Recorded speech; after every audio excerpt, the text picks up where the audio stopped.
नमस्कार, आप देख रहे हैं खबर दोपहर में। हूं प्रीति सिंह। शुरुआत मुख्य समाचारों के साथ।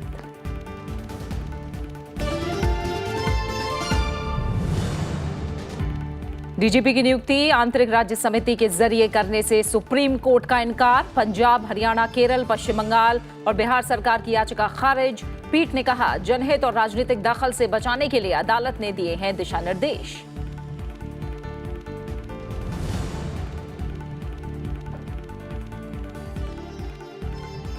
एम नागेश्वर राव की अंतरिम सीबीआई प्रमुख के तौर पर नियुक्ति को चुनौती देने वाली याचिका पर सुनवाई को तैयार सुप्रीम कोर्ट।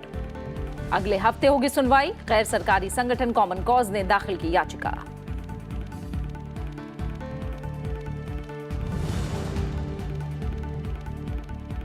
आर्थिक विकास और जन आकांक्षाओं को पूरा करने के लिए स्पष्ट जनादेश और निर्णय लेने में समर्थ प्रधानमंत्री की जरूरत। वित्त मंत्री अरुण जेटली ने कहा, बेमेल गठबंधन और मनमौजी नेतृत्व से नहीं होगा देश का भला।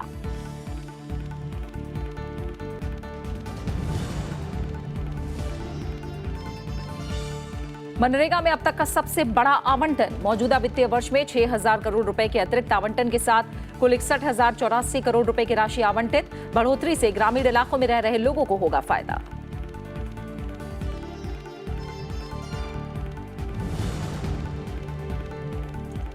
ब्रिटेन में प्रधानमंत्री थेरेसा मे के खिलाफ पेश अविश्वास प्रस्ताव पर बहस आज। ब्रेक्जिट डील संसद से खारिज होने के बाद विपक्षी लेबर पार्टी ने पेश किया है अविश्वास प्रस्ताव। विश्वास मत हासिल करने पर ब्रेक्जिट डील के दूसरे मसौदे को सोमवार को संसद में करेंगे पेश।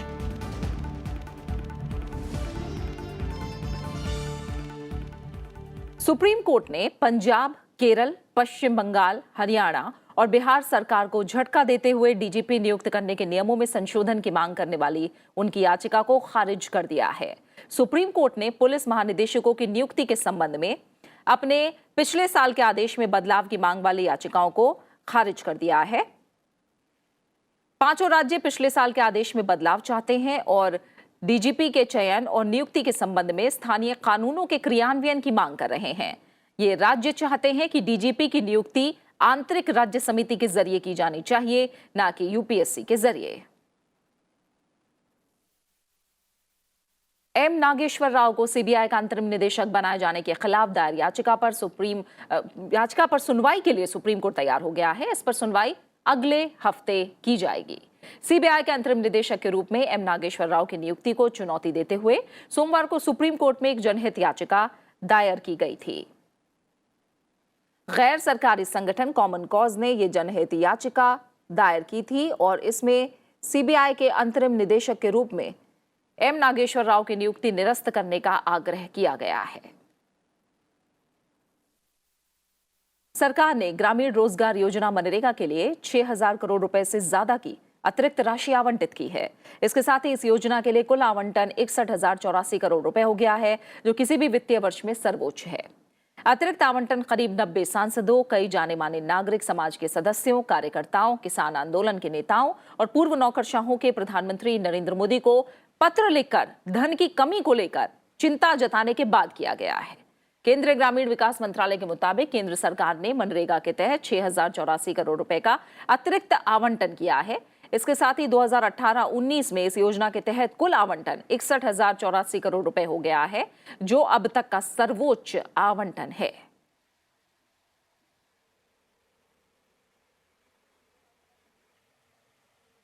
केंद्र सरकार ने देश के उच्च शिक्षण संस्थानों के लिए बड़ा फैसला लिया है।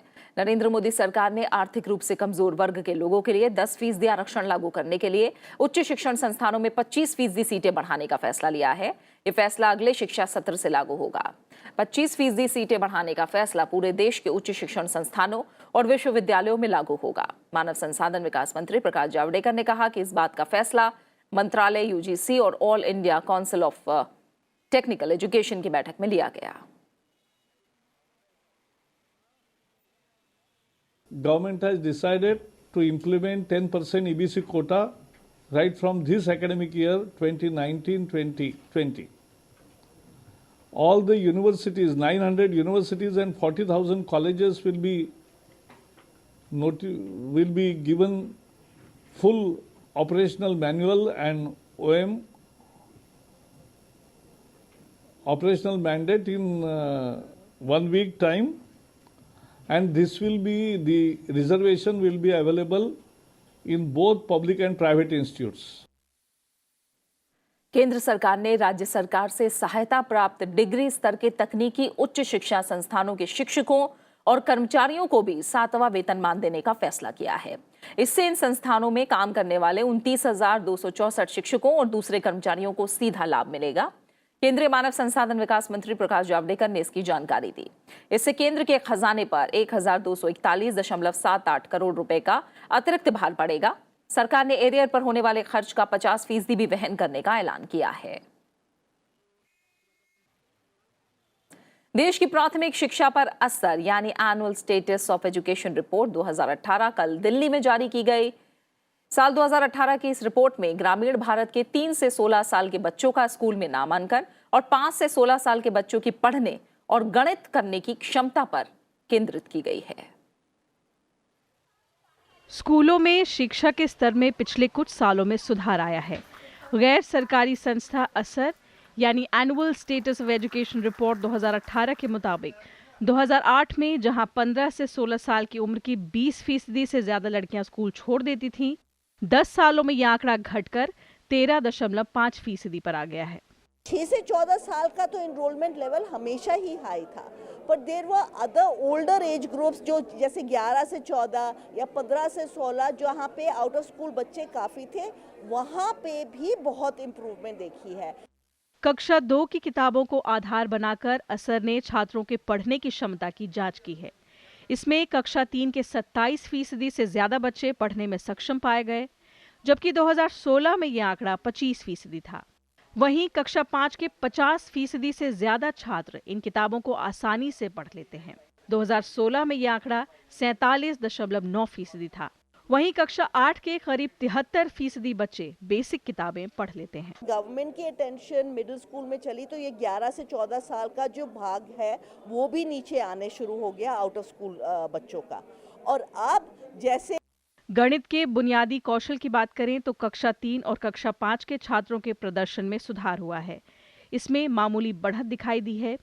कक्षा 8 की बात करें तो करीब 44% छात्र ही बुनियादी गणित के सवाल हल कर पाए। जहां कुछ राज्यों में आंकड़े 2016 के मुकाबले 2018 में नीचे आया है, वहीं पंजाब, उत्तर प्रदेश, महाराष्ट्र और तमिलनाडु में अच्छा सुधार देखा गया। गणित और पढ़ना लिखना इस पर जोर देना कुछ हद तक तो शुरू किया है। पहले इतना ध्यान उस पर नहीं था, गवर्नमेंट्स इसकी तरफ इतना सीरियसली ध्यान नहीं दे रही थी। दूसरा ऐसा भी हो सकता है कि जो पेरेंट्स हैं, अभिभावक जो हैं, वो भी इसकी तरफ ज़रा ज़्यादा ध्यान दे रहे होंगे।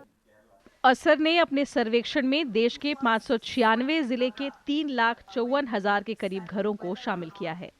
इस रिपोर्ट में करीब 16,000 सरकारी स्कूलों के 5,46,000 से ज्यादा बच्चों का सर्वेक्षण किया गया है।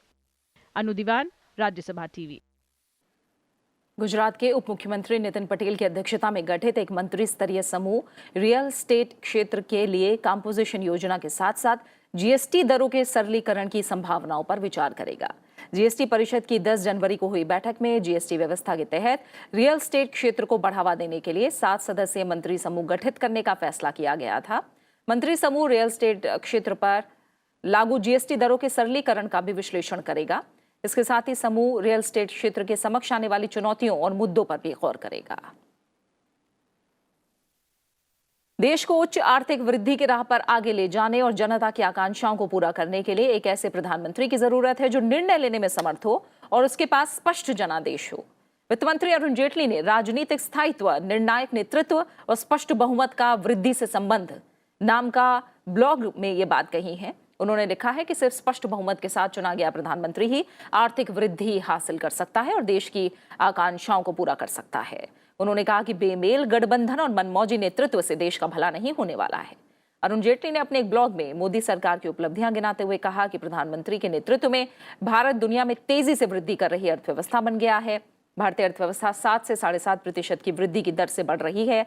उन्होंने कहा कि भारत आर्थिक वृद्धि को 8% से भी ऊपर ले जाना चाहता है।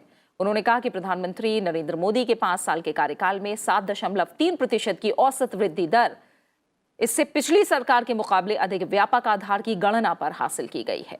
अरुण जेटली ने यह भी कहा है कि पिछले 5 साल के दौरान देश में वित्तीय अनुशासन पहले के किसी भी वर्ष के मुकाबले सबसे बेहतर रहा है। उन्होंने कहा कि जब मोदी सरकार सत्ता में आई तब भारत जीडीपी के मामले में दुनिया की 10वीं बड़ी अर्थव्यवस्था थी, जबकि आज दुनिया की 5वीं, 6ठी और 7वीं बड़ी अर्थव्यवस्थाओं में ब्रिटेन, फ्रांस और भारत के बीच का फासला बहुत कम रह गया है। फ्लाइंग फॉर ऑल थीम पर मुंबई में चल रहे 2 दिन के वैश्विक उड्डयन शिखर सम्मेलन 2019 का आज दूसरा दिन है। इससे पहले सम्मेलन की कल मुंबई में शुरुआत हुई। अपनी तरह के पहले सम्मेलन में सरकार ने कल विमानन पर विजन 2040 डॉक्यूमेंट जारी किया। सरकार जल्दी एयर कार्गो पॉलिसी भी जारी करेगी। साथ ही भारत विमान निर्माण के लिए एक रोड मैप बनाने पर भी काम कर रहा है। वैश्विक उड्डयन शिखर सम्मेलन 2019 की मंगलवार को मुंबई में शुरुआत हुई। इसका उद्घाटन करते हुए नागरिक विमानन मंत्री सुरेश प्रभु ने कहा कि सरकार की कोशिश अगले 15 से 20 सालों में देश में 100 नए एयरपोर्ट निर्माण की है। मौजूदा जरूरतों को पूरा करने के लिए देश को 2300 विमानों की आवश्यकता है और इसलिए एक समर्पित विनिर्माण नीति की आवश्यकता है। So it's a good idea that we like to join hands with the top players and over a period of time make aircraft. When I'm saying make aircraft, the making of any product in the world has undergone a sea change. Nobody makes end-to-end product in one place. It's becoming part of a global value chain, global supply chain. इस मौके पर महाराष्ट्र के मुख्यमंत्री देवेंद्र फडणवीस ने राज्य में हवाई अड्डों की क्षमता और विमानन जरूरतों पर अपनी राय रखी।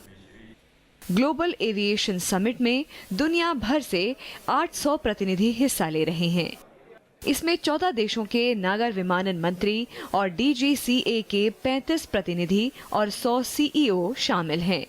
मुंबई में हो रहे ग्लोबल एविएशन समिट के जरिए सरकार का फोकस है कि किस तरह से इस क्षेत्र में इन्वेस्टमेंट बढ़ाया जाए और रोजगार के नए आयाम खोले जाएं।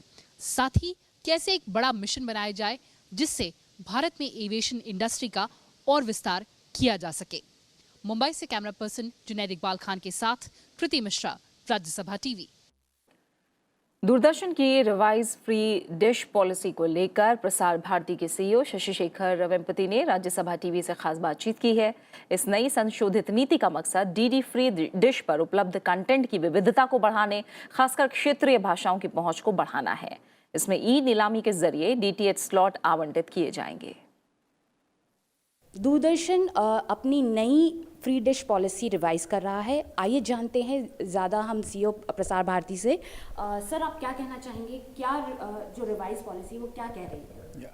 जो DD free dish DTH platform है, ये भारत में एक ओपन एक्सेस प्लेटफॉर्म है। इसके तहत कंज्यूमर्स को कोई मंथली सब्सक्रिप्शन फ़ी नहीं देना पड़ता है। ये बिल्कुल मुफ्त है और एक बार बस सेट टॉप बॉक्स खरीद लें और डिश लगवा लें तो इनको बहुत सारे चैनल्स मिलेंगे इस प्लेटफॉर्म के जरिए।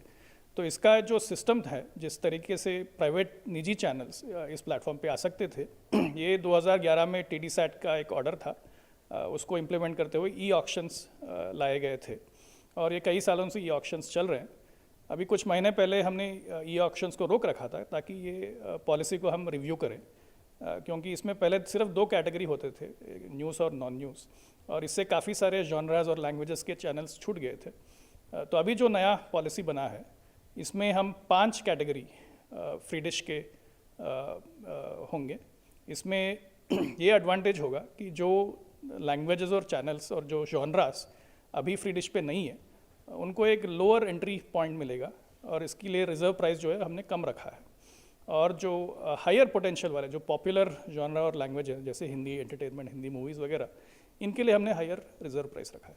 तो ये इस बेसिस पे नई पॉलिसी बनी है और इससे ये होगा कि जो भारत देश में 3 करोड़ के आसपास जो घर हैं जिनमें डीडी फ्री डिश आज उपलब्ध है, उन सबको कई तरह के चैनल्स और लैंग्वेजेस में कंटेंट मिलेगा। सर, इस रिवाइज पॉलिसी से आपको लगता है, because you have taken diversity into focus, so आपको लगता है कि आपका जो रीच है वो और बढ़ेगा इससे? हाँ, बिल्कुल। इससे अभी आप देखेंगे भारत में जो एनालॉग पहले टेरेस्ट्रियल टीवी चलता था, वो अब पूरी तरह से ख़त्म हो गया है।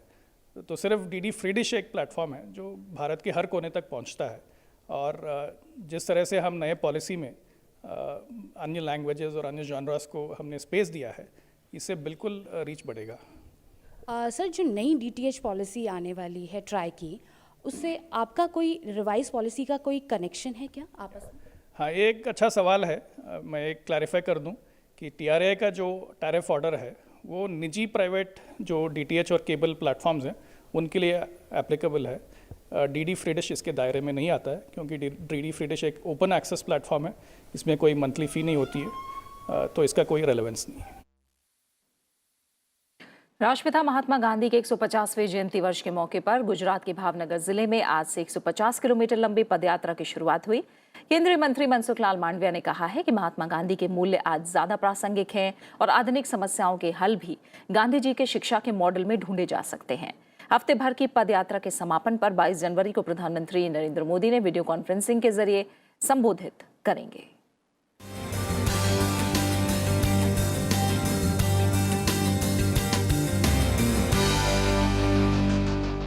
राष्ट्रपिता महात्मा गांधी की 150वीं जयंती वर्ष के मौके पर गुजरात के भावनगर में बुधवार को हफ्ते भर की 150 किलोमीटर की पदयात्रा का आगाज हुआ।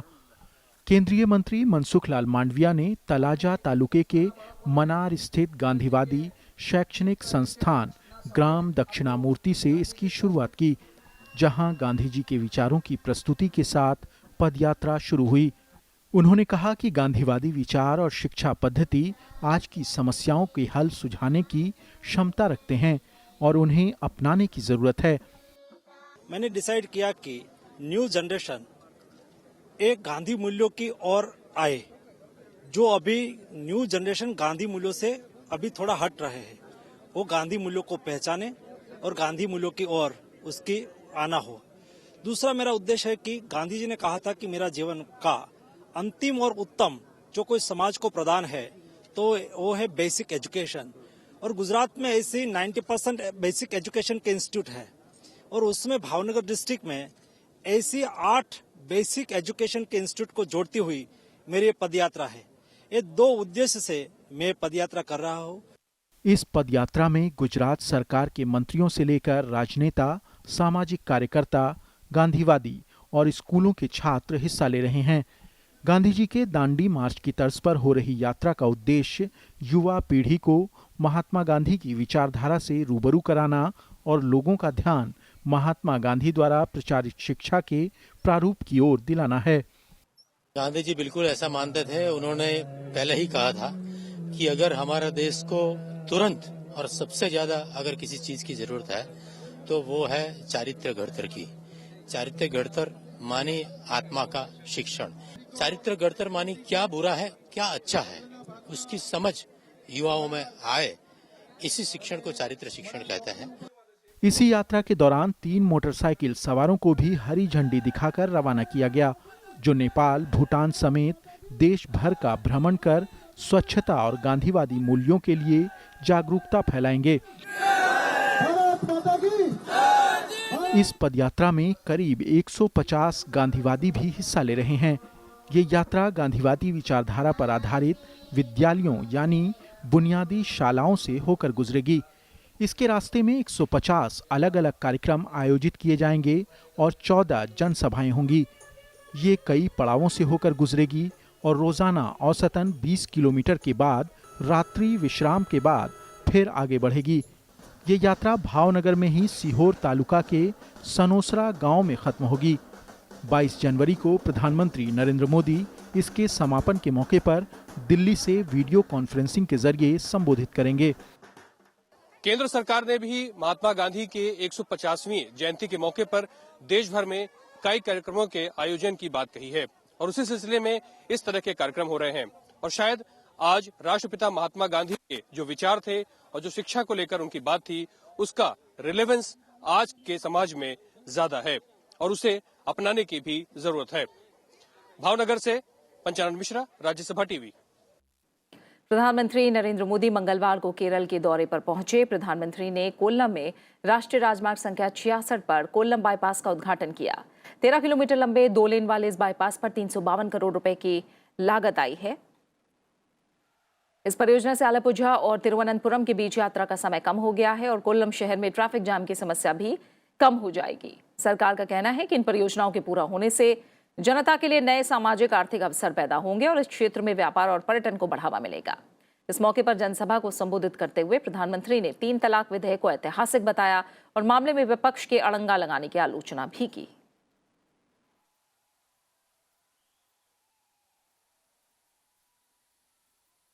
The NDA government has been working towards abolishing triple talaq. Who is opposing us on this? The communists and the Congress. Triple talaq is big injustice to women. Several Islamic nations have banned it. Why should India have such a practice? But driven by vote bank politics, the Congress and communists support it. प्रधानमंत्री ने तिरुवनंतपुरम के पद्मनाभ स्वामी मंदिर के दर्शन भी किए। इस मौके पर उन्होंने श्री पद्मनाभ स्वामी मंदिर परिसर में स्वदेशी दर्शन योजना के तहत शुरू की गई विभिन्न विकास परियोजनाओं के पूरा होने के उपलक्ष्य में पट्टी का अनावरण किया।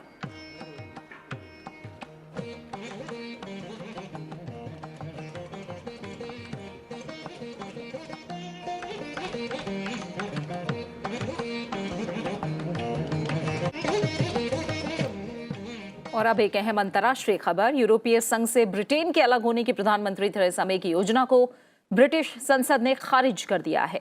ब्रेक्जिट डील के विरोध में 432 और समर्थन में 202 वोट पड़े। थेरेसा मे को आज अविश्वास प्रस्ताव का सामना करना है। विपक्ष की ओर से पेश अविश्वास प्रस्ताव पर आज संसद में बहस होगी। ब्रेक्जिट डील यानी यूरोपीय संघ से ब्रिटेन के अलग होने की ब्रिटिश प्रधानमंत्री थेरेसा मे की योजना को संसद ने भारी बहुमत से खारिज कर दिया। 432 सांसदों ने प्रस्ताव के विरोध में वोट किया, जबकि 202 सांसदों ने इसका समर्थन किया। यहां तक कि खुद थेरेसा मे की कंजर्वेटिव पार्टी के 118 सांसदों ने विपक्षी पार्टियों के साथ मिलकर इस डील के खिलाफ वोट दिया। लेकिन ये भी सच है कि विपक्षी लेबर पार्टी के 3 सांसदों ने डील का समर्थन किया। The ayes to the right 202, the noes to the left 432. So the noes have it, the noes have it. Unlock! On a point of order, the Prime Minister. Thank you, Mr. Speaker. Mr. Speaker, the House has spoken and the government will listen. It is clear that the House does not support this deal, but tonight's vote tells us nothing about what it does support. Nothing about how or even if it intends to honour the decision the British people took in a referendum Parliament decided to hold. प्रधानमंत्री Theresa May की योजना को मिली इस ऐतिहासिक हार के बाद विपक्षी लेबर पार्टी ने सरकार के खिलाफ अविश्वास मत का प्रस्ताव दिया है। लेबर पार्टी के नेता जेरेमी कॉर्बिन ने कहा है कि संसद ने जिस तरह से प्रधानमंत्री के ब्रेक्जिट डील को खारिज किया है, उससे साफ है कि सरकार ने सदन का विश्वास खो दिया है। उन्होंने कहा कि सरकार के खिलाफ अविश्वास प्रस्ताव पर आज बहस होगी। The result of tonight's vote is the greatest defeat for a government since the 1920s in this House. I therefore, Mr. Speaker, inform you I have now tabled a motion of no confidence in this government. And I'm pleased that motion will be debated tomorrow, so this House can give its verdict on the sheer incompetence of this government and pass that motion of no confidence in the government. Brexit deal पर मिली इतनी बड़ी हार के बाद Theresa May के राजनीतिक भविष्य पर सवाल उठने लगे हैं। लेकिन कई सांसदों और थेरेसा मे की सरकार को समर्थन देने वाले दलों ने साफ किया है कि उन्होंने इस डील का विरोध किया है, प्रधानमंत्री का नहीं। मतदान के बाद थेरेसा मे ने कहा कि अगर वो विश्वास मत हासिल कर लेती हैं तो वो सोमवार को ब्रेक्जिट डील के एक दूसरे मसौदे को संसद में पेश करेंगी। First, we need to confirm whether this government still enjoys the confidence of the House. I believe that it does, but given the scale and importance of tonight's vote, it's right that others have the chance to test that question if they wish to do so. Mr. Speaker, I want to end by offering 2 reassurances. The first is to those who fear that the government's strategy is to run down the clock to the 29th of March. That is not our strategy. I've always believed that the best way forward is to leave in an orderly way with a good deal. We will therefore make a statement about the way forward and table an amendable motion by Monday. But I ask members on all sides of the House to listen to the British people who want this issue settled. अगर आज Theresa May सदन का विश्वास हासिल करने में नाकाम रहती हैं तो उन्हें या किसी और को 14 दिनों के अंदर सदन का विश्वास हासिल करने का मौका मिलेगा। लेकिन अगर कोई सरकार नहीं बन पाती तो फिर ब्रिटेन में आम चुनाव की घोषणा होगी। विकल्प ये भी है कि थेरेसा मे संसद में दोबारा ये योजना पेश कर सकती हैं और संसद की मंजूरी हासिल कर सकती हैं। वो यूरोपीय संघ से दोबारा बातचीत कर सकती हैं और एक नए समझौते के साथ संसद में आ सकती हैं। इसे दोबारा जनता के पास जनमत संग्रह के लिए भी ले जाया जा सकता है। लेकिन अगर ऐसा कुछ भी नहीं हुआ तो 29 मार्च को ब्रिटेन बिना किसी समझौते के यूरोपीय संघ से अलग हो जाएगा। Bureau report, Rajya Sabha TV. और इसी के साथ फिलहाल खबर दोपहर में इतना ही। आप बने रहिए राज्यसभा टीवी के साथ। नमस्कार।